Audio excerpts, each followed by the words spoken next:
25 സ്ഥാനാർത്ഥികളുടെ പട്ടികയും CPIയുടെ സംസ്ഥാന സെക്രട്ടറി ബിനോയ് വിശ്വം അല്പസമയം മുമ്പ് പ്രഖ്യാപിച്ചു. അതിൽ കാഞ്ഞങ്ങാട് ഗോവിന്ദൻ പള്ളിക്കാപ്പിൽ, നാദാപുരത്ത് അഡ്വക്കേറ്റ് പി വസന്തം, തിരൂരങ്ങാടിയിൽ അജിത് കോളാടി, മഞ്ചേരിയിൽ VM മുസ്തഫ, ഏർനാട് അഡ്വക്കേറ്റ് ഷഫീർ കീശേരി, പട്ടാമ്പിയിൽ മുഹമ്മദ് മുഹസിൻ, മണ്ണാർക്കാട് മൻസിൽ അബൂബക്കർ, തൃശൂരിൽ ആലങ്കോട് ലീലാകൃഷ്ണൻ, ഒല്ലൂരിൽ അഡ്വക്കേറ്റ് കെ രാജൻ, നാട്ടികയിൽ ഗീതാ ഗോപി, കയ്പമംഗലത്ത് KK വത്സരാജ്, കൊടുങ്ങല്ലൂരിൽ VR സുനിൽകുമാർ, പറവൂരിൽ ET ടൈസൺ മാസ്റ്റർ, മൂവാറ്റുപുഴയിൽ N അരുൺ, ചേർത്തലയിൽ P പ്രസാദ്, ഹരിപ്പാടിൽ TT ജിസ്മോൻ, വൈക്കത്ത് P Pradeep, Peerumade K Salimkumar, Adoor Priji Kannan, Punalur C Ajayaprasad, Chadayamangalam J Chinchu Rani, Karunagappally advocate MS Thara, Chathannoor advocate R Rajendran, Nedumangad GR Anil, Chirayinkeezhu Manoj B Idamana.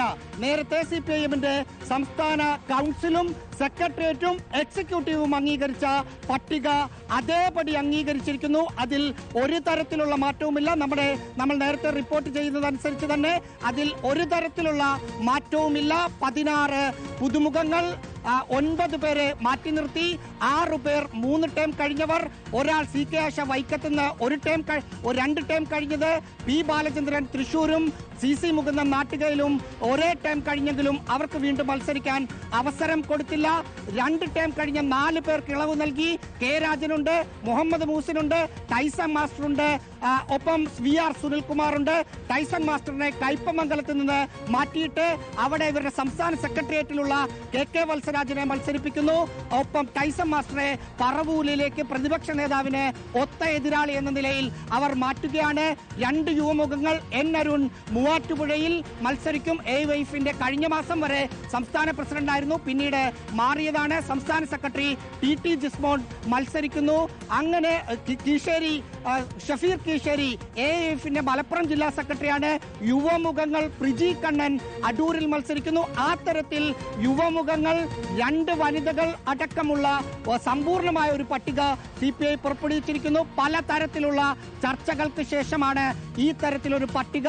ഒരു മാറ്റവും നമ്മൾ നേരത്തെ റിപ്പോർട്ട് ചെയ്തതിൽ നിന്ന് ഇല്ല.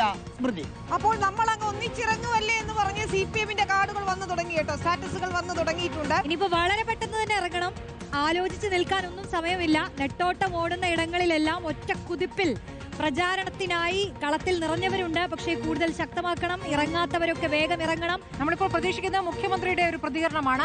KK ശൈലജയുടെ ഫേസ്ബുക്ക് പോസ്റ്റ് വന്നിട്ടുണ്ട്. കേരളത്തിൽ ഏപ്രിൽ 9 വോട്ടെടുപ്പ്, തെരഞ്ഞെടുപ്പ് ഒറ്റഘട്ടമായി, ഫലപ്രഖ്യാപനം മെയ് 4. ഇനിയാണ് പ്രധാനപ്പെട്ട കാര്യം, LDF സ്ഥാനാർത്ഥികളെ വിജയിപ്പിക്കുക.